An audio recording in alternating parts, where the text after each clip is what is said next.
I already know what you're gonna say. This is a copy of the Meshlicious. Well, not quite. Hey Gear Seekers, I'm Nick. You guys have been asking us to check out some Jonsbo cases for a long time, especially their peculiar small form factor and ITX cases. So that's exactly what we're doing here today. We've got the brand new Jonsbo VR3. It's kind of like a bigger Meshlicious. So what we're gonna do is, we're obviously gonna pull it all apart, we're gonna test the thermals, and we're gonna figure out what makes this new case from Jonsbo tick. Spoiler alert, it's got a couple cool tricks up its sleeve. So let's jump in and take a look.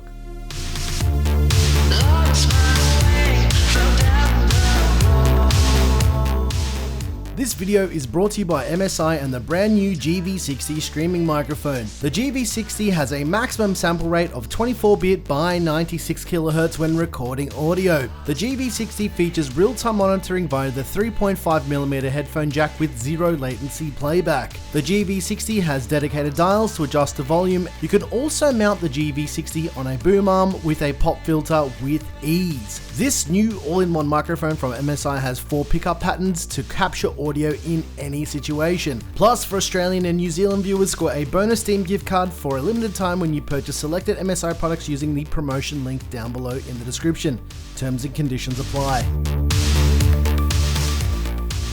Let's start off with panel removal. To get inside the case, the first thing we need to do is remove the top panel, and all you need to do is quite literally lift it off. It is a very heavy and solid top panel. Then there's a screw on the top right here. There are 2 screws to remove. There's one on the left side and another on the right. And here's the first magic trick of the VR3. Notice this rubber handle on the back, right? All we need to do is grab it and check that out.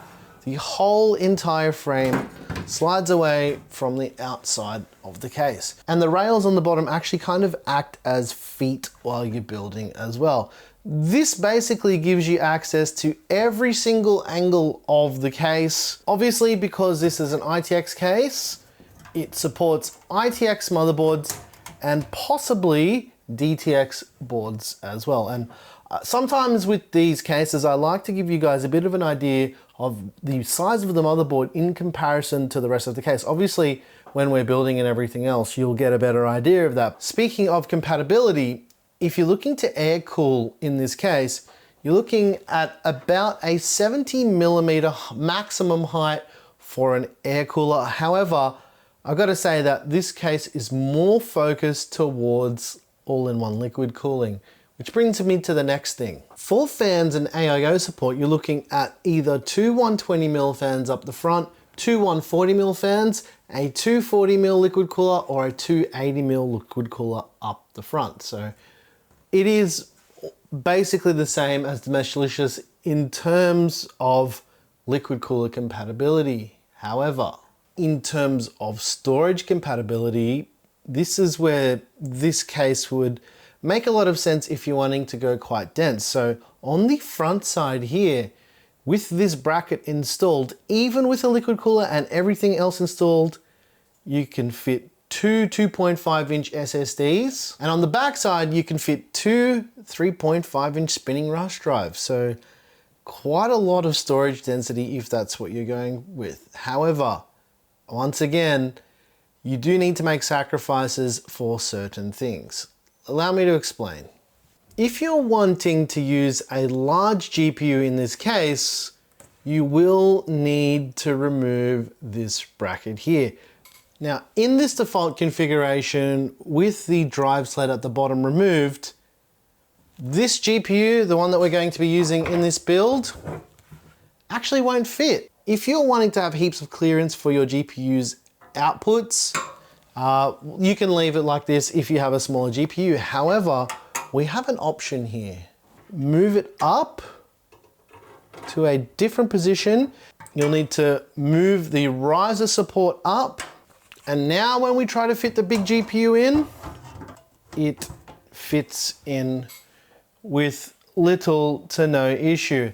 However, once again, you will need to be aware of when you plug in the power connectors on this side for the GPU itself, which is something that we're going to have to explore a little bit more when we build. So we're not out of the clear just yet. While we're still on the topic of GPUs, it does include a PCIe Gen 4 riser cable as well. You can see it's kind of pre-routed and pre-bent in a way that fits this case. You could technically just cut that tape off to make it a little bit longer if you wanted to use it in a different case, but yeah, it's nice and routed for us already. This will allow you to fit a full-size ATX power supply, and it also comes with an adapter bracket that allows you to put in an SFX power supply as well. For the front panel connectivity, we've got a USB Type A port, a USB Type C port,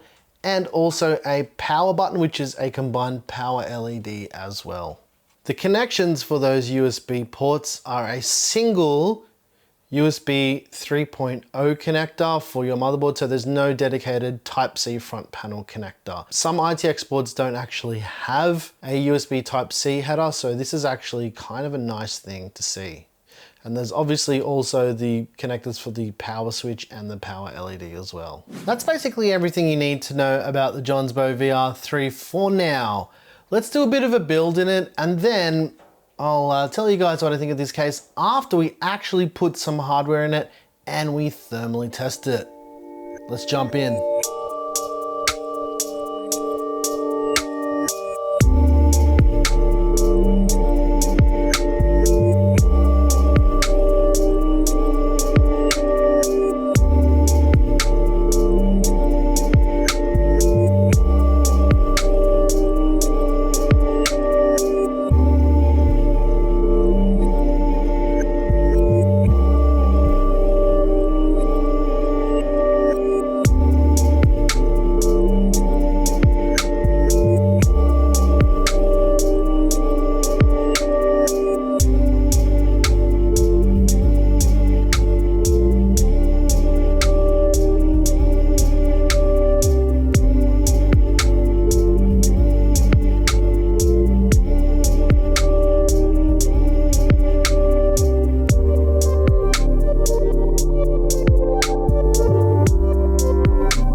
Alright ladies and gents, I hope you enjoyed this build in the Jonsbo VR3. Now what I decided to do was, I have a couple other small form factor cases on hand, so I decided to do a quick and dirty side-by-side comparison so you can see what the size is like between the VR3, the Meshlicious, and the NZXT H1 V1, so the first version, because I've already put the V2 back. So what you're seeing right now in these clips is the case is wider than the Meshlicious. Actually surprised me that the H1 is larger than I thought it was, but when we lay the cases down, you can get a bit of a different perspective here. You can see that the VR3 is quite wide. Now, I filmed this in a way that didn't skew the perspective of the cases at all, just so you guys can get a bit of an idea of what these cases look like compared to each other in size, right? With all that said, let's take a little bit of a look at the thermals of the build that we did here. What you're seeing on your screen right now are the thermals actually aren't too bad. However, I gotta say that the mesh outside, so like the shell of the case, does get a fair bit of heat soak when it heats up. It does actually affect the CPU thermal. See, that's exactly what I think is happening anyway. As far as the fan configuration for this case, this actually uses the same configuration as the Meshlicious, where it draws air in from the sides and it exhausts it out the front.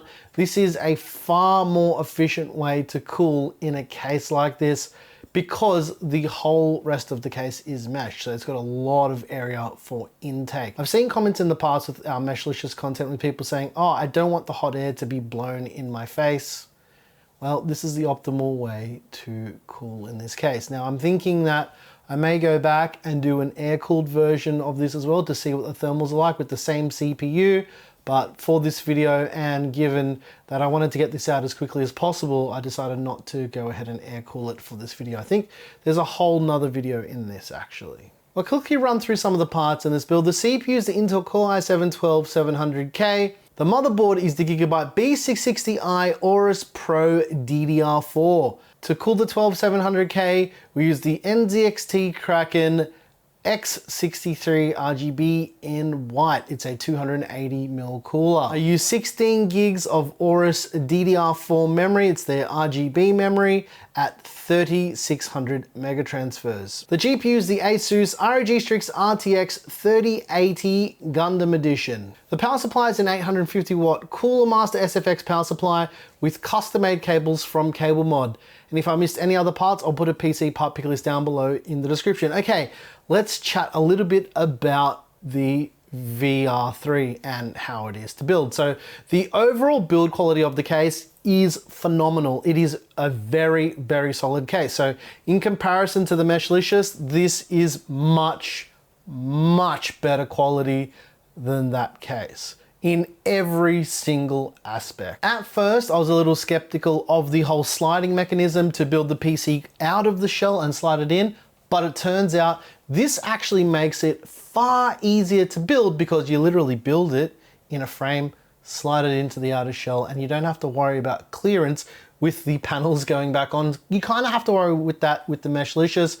So what I think here is the additional size for the shell actually makes it a bit more compelling than the Meshlicious, given you are increasing the overall size and volume of the case, but I think it's kind of worth it, to be honest with you. In terms of installing the GPU, I thought that the power cables for the GPU were going to be a bit of a problem. It turns out it's actually a non-issue, but keep in mind that I've got custom cables for this and they're kind of designed for these really tight builds, so that's probably why. Obviously, you have to plug in the power cables before you put the GPU in, otherwise you're never going to be able to plug them in. And to be honest, the orientation of the GPU is better in this case than the Meshlicious for one reason. I don't need to flip the case upside down to plug in the display cables. It's right at the top. So you just pop this panel off once the system is built or whatever, and then you can run the cable through, plug it in from the top, and drop this panel straight back on the top, and you're good to go. Now, I kind of found something interesting with this case as well. Now, I didn't film anything, but this is just an observation I made. When I was testing the system, I used HDMI to plug it into the top of the GPU, and I ran the cable through the back here and plugged it into the GPU. And what I found is the reason why they made this top panel so heavy is even if the cable bends a little bit, which is within the spec of the cable, once you put that on, it sits flush and pushes the cable in, even if you have the GPU at this height. In terms of cable management, I found that it's better than the Meshlicious. It's got more tie down points around the edge of the frame, so you can actually use zip ties to zip tie everything to the frame to get much cleaner runs. The gap between the motherboard and the chassis itself is considerable enough that I can actually run the EPS power cable behind the motherboard, which you can't really do in the Meshlicious, so that's where that extra width of this case comes in handy. The extra height helped with the tube runs, believe it or not, with the AIO, because you have to run tubes down with this, otherwise it just won't fit. And speaking of installing the AIO, what I found is because of the front panel connectors on the case, so like the cables coming down from the IO on the top rather, you have to load it from the GPU side, otherwise it just won't fit. So what I had to do, you probably saw this in the build section, is I put the pump top through the bottom and I loaded everything in through the GPU side to make it fit. I think what they did is they looked at the Meshlicious and they said, how can we improve on some of the things from this case and also make it our own at the same time? And I think, to be honest, that they have done it. It is a very well executed case. Although it is similar to the idea of the Meshlicious, I would say that because of the way it's built and this whole system of being able to slide it inside the shell makes it a far more compelling case to me. Although, as mentioned a billion times in this video, it is larger, but I think it's worth it. This is my second experience using a Jonsbo case, and I gotta say that I found that the build quality for both of the cases, even though the other one's Jons Plus or whatever, same company, the build quality is really good. I think if Jonsbo and Jons Plus was available in a much wider market, I think they would give Phanteks a run for their money. I kind of hope that these cases become more available because they have some really cool, unique stuff, and I reckon that you guys are gonna like this thing too. Let us know your thoughts down below in the comments. I really like this case. It's good. It's a little bit bigger than the other small form factor stuff that we've covered, but it is really cool and really interesting. Anyways, guys, if you haven't subscribed yet, make sure you hit that button right now. Turn on that little bell to receive notifications. If you like the music you heard here, you can click that join button to get it. Once again, thank you so very much for watching. I'm your boy Nick with Gear Seekers. You peek, we seek, and it's time for a little bit of cinematic tings. Thanks for watching.